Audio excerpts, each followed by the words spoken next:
Yo, what is good, everybody? It's your boy Golden Faults, Golden What If, whatever you want to call me, and I'm back with the finale of What If Deku Had a Copy Quirk. Yo, I'm really sorry that it took so long for this to come out. I had some other series that kind of put this on the back burner because of how badly y'all wanted to see those episodes.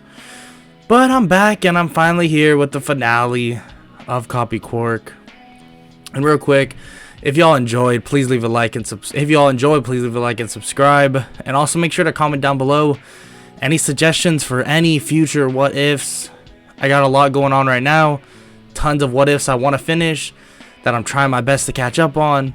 But I would love to see some suggestions. And yeah, we'll get on that. That's about it.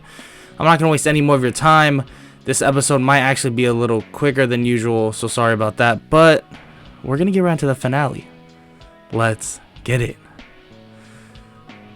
The students are standing on the cliff, and then they're thrown off, and all the class falls to the ground. Midoriya floats to the ground after grabbing Momo from the sky, and they land. He looks to see his whole class on the ground. Oh, that looked like it hurt. Sorry, guys. They then made their way through the forest with relative ease, and Midoriya easily beats any monsters that actually attack him, helping his class to finish very quickly. When they arrive, Aizawa is waiting for them and tells the class the real training will begin tomorrow and to go eat food and wash up. Everyone agrees, and Midoriya walks over to a boy. "Hey, what's up, little one? What's your name?" The boy walks up and tries to punch him in the down under, but Midoriya moves out of the way quickly. "Well, nice to meet you too, I guess." He walks away and Momo asks what happened about all that, and he basically tells her that the kid tried to punch him in the wrong spot. They all basically eat and clean up, and the next morning Aizawa tells them what to train. Midoriya waits his turn but then gets impatient, just looking forward in time about what he has to do. But when he does this, he sees Aizawa running with a kid he saw earlier on his back. What the hell? Midoriya. Kid, you okay? You're mumbling again. No, I'm not. We need to talk. Aizawa tells the class to get started and they walk away. "Sensei, I used Night Eye's quirk on you, trying to start training early, but I saw something else, something different. I saw you running from something, I'm not sure, but with a boy on your back, and also it seemed like the forest was on fire." What? I'm not sure, problem child, but I assume this is some sort of villain attack. That would make sense. I mean, especially because All Might isn't here, and if they know our location, they would know at least that All Might wouldn't be here. So okay, Midoriya, I will keep an eye out and I'll tell the Wild Pussycats of this. But for now, you need to train. Midoriya agrees and runs off into the forest. For the whole day, Midoriya started using more quirks than usual, using his telekinesis, foresight, and even Aizawa's quirk at all times. And this would drain his stamina a ton though, so it would force him to train an hour and then take a 20-minute break to regain his bearings. The day ends, and Aizawa calls everyone to eat food, and basically they would be playing a game called the Test of Courage. Midoriya went and ate food, but then realized that Kota didn't eat anything. He decided to take it upon himself to bring him food, and he flies over to a nearby mountain that he saw him at. He gets there and tries to talk to Kota, but he is cold as usual. "Look, kid, I heard what happened to you, and I'm sorry, but not all heroes are bad, and some are like your parents, some risk their lives for others." Kota looks at Midoriya, but then a voice is heard nearby. "Yeah, kid, your parents died, just like how you two will." Midoriya looks to see Kota is in danger and uses his telekinesis to move him away. "Kota, run away now. I will fight him." "But, no buts. Go to Aizawa." Midoriya begins to think. This is just like in his vision. "Okay, kid, listen up. If you want to live, just tell me where the kid who can copy Quarks is. Oh, that's all you want to know? Well, I'm right here. Midoriya charges at him with his eyes glowing red, reducing the strength and speed of Muscular. Damn it, kid, why can't I hit you? Midoriya, with a stone-cold face, tells him that he is just outclassed in this fight. He slams Muscular into the wall using his telekinesis and continues to do so until he's out cold. Damn it. Why did it take me so long to knock him out? And now I'm exhausted. Midoriya begins to fly away looking for the rest of his class, but then gets shot with something.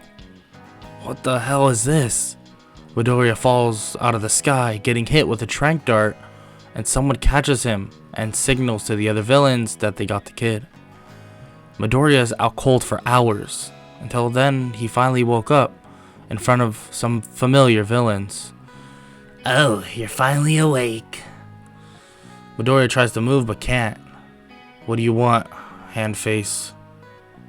Oh, it's really not what you want. It's not really not what I want. It's really what my master wants. He wants you to join us. Why would my answer change from last time? Oh, because this time you don't have a choice. Midoriya looks at Shigaraki using foresight and begins seeing something that made him feel sick. Something that made him feel like all this meant nothing. I heard about your Quirk, kid. You saw it, didn't you? You're dead on the floor. Trust me, at least your quirks will be put to good use. What are you talking about, you hand freak? The room begins to feel different. Its pressure becomes insane, as if someone alone was changing the atmosphere in the room. Welcome, Midoriya. I am all for one, and for you, your quirk will be mine very soon. Midoriya looks in shock as All For One approaches him. He begins to think to himself, what is he gonna do? If All For One gets all of his quirks he has, it could mean something way worse than anything. He has Momo's creation quirk. He has One For All. He has his own quirk. All For One could probably copy any quirk he wants with no restrictions. It wouldn't matter anymore. He copies All For One's quirk just as he grabs Midoriya's head. And All For One begins taking his quirk. Midoriya begins to feel his strength leaving him. Using his telekinesis, he begins slamming them both through buildings on the outside. Stop struggling, kid. It will only mean worse for you.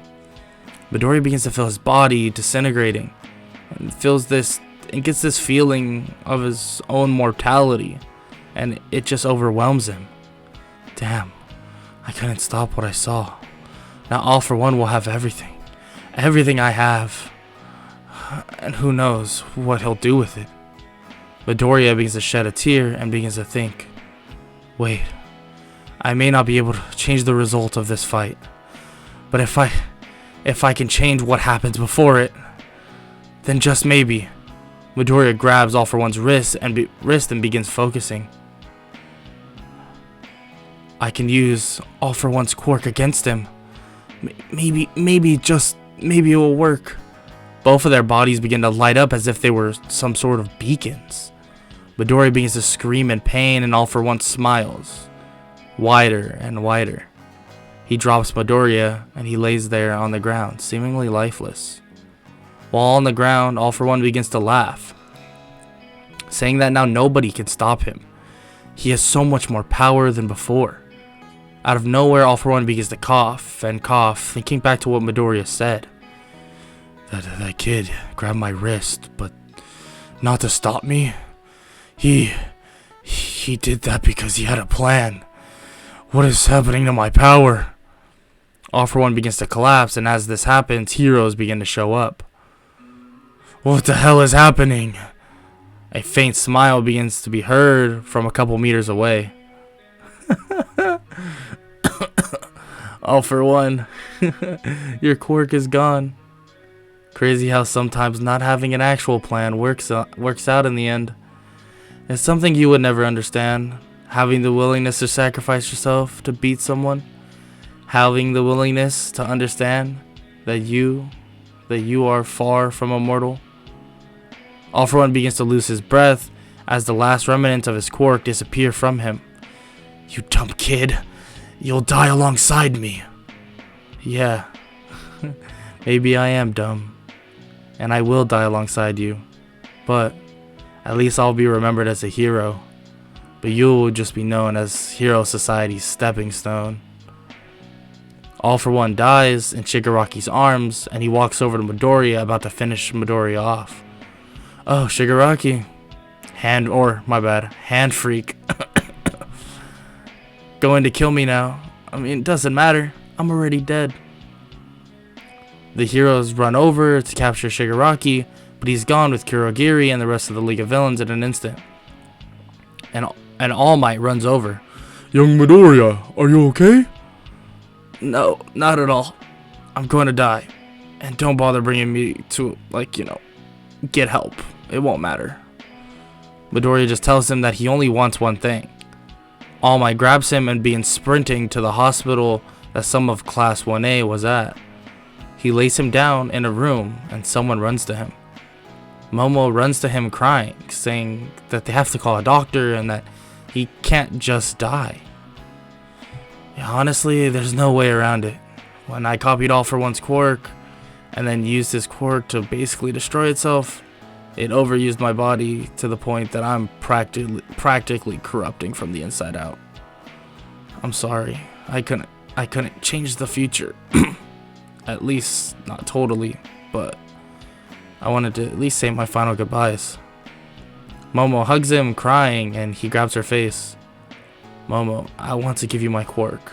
I copied someone's quirk, and it allows me to transfer my quirk, and I want to give it to you. All Might actually hears this, thinking that young Midoriya knew about his quirk and knew all the details of it, but still, even in his dying breath, doesn't say a word about it. She cries more, saying that they have to try and save him, but he tells her that he needs the answer because he can tell he's about to die. She continues to cry and nods in acceptance of wanting his quirk. He kisses her one last time, and Momo's body lights up as if it was telling them that the quirk was transferred successfully. He basically says that he loves her, and Midoriya smiles and stops breathing. She cries, and All Might enters, seeing Midoriya dead, and begins tearing up as well. The next day, everyone moves into the dorms, and Aizawa basically calls everyone outside. Listen, I have some bad news. The class begins to say, wait, Midoriya isn't here, and that they thought he was just rescued yesterday. Aizawa begins to cry slightly. Izuku Midoriya was killed in the fight with All for One. According to All Might, he sacrificed himself to destroy All for One's quirk, but when he did, he died as well.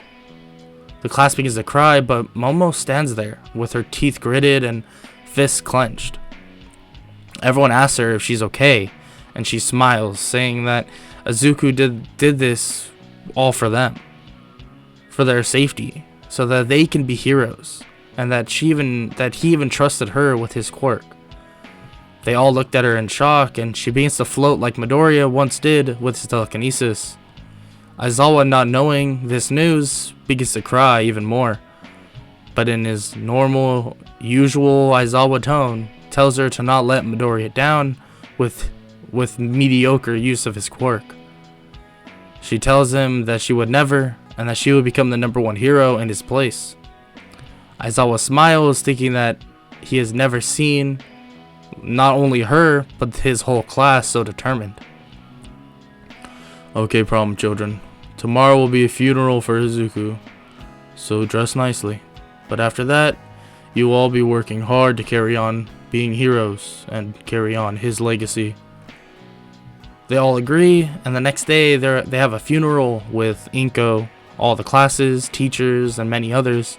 Night Eye shows up, and even some pro heroes that just knew Izuku just from the sports festival or just hearing about him showed up.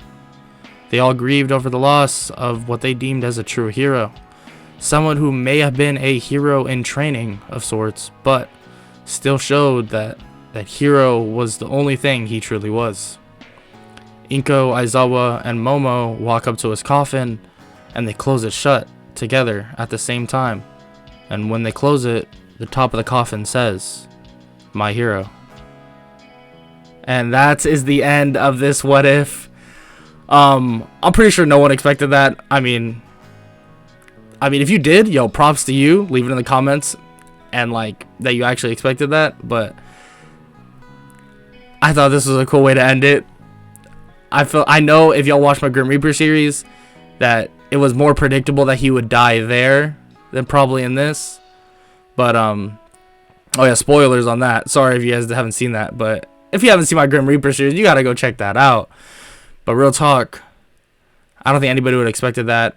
I want to start doing like different things with these series, so I mean, it won't be all death, but it is gonna be there's gonna be different endings for some of these seasons, and that's just flat out the truth. But like I said in the beginning, if you enjoyed, please leave a like and subscribe, and make sure to comment down below any suggestions for future what ifs, and do me a favor, blow this video up.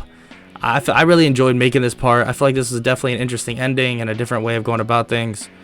But yeah, be on the lookout for more videos to come. I gotta finish up some series, and this is a series I need to finish up. I just started a series literally yesterday that I need to finish up, so I need to finish up the Demon Slayer series. I don't worry for the people that watch that the Naofumi series or the Rising the Shield Hero series. I need to finish that up too. I'm getting to it, I promise. There's just, when you have so many series and certain people want certain things, and the mass majority want a certain what if to be done first, this is what happens. Things get put on the back burner, stuff like that. So I apologize on that, but that's about it. And I will talk to all y'all later. Have an amazing day. Peace.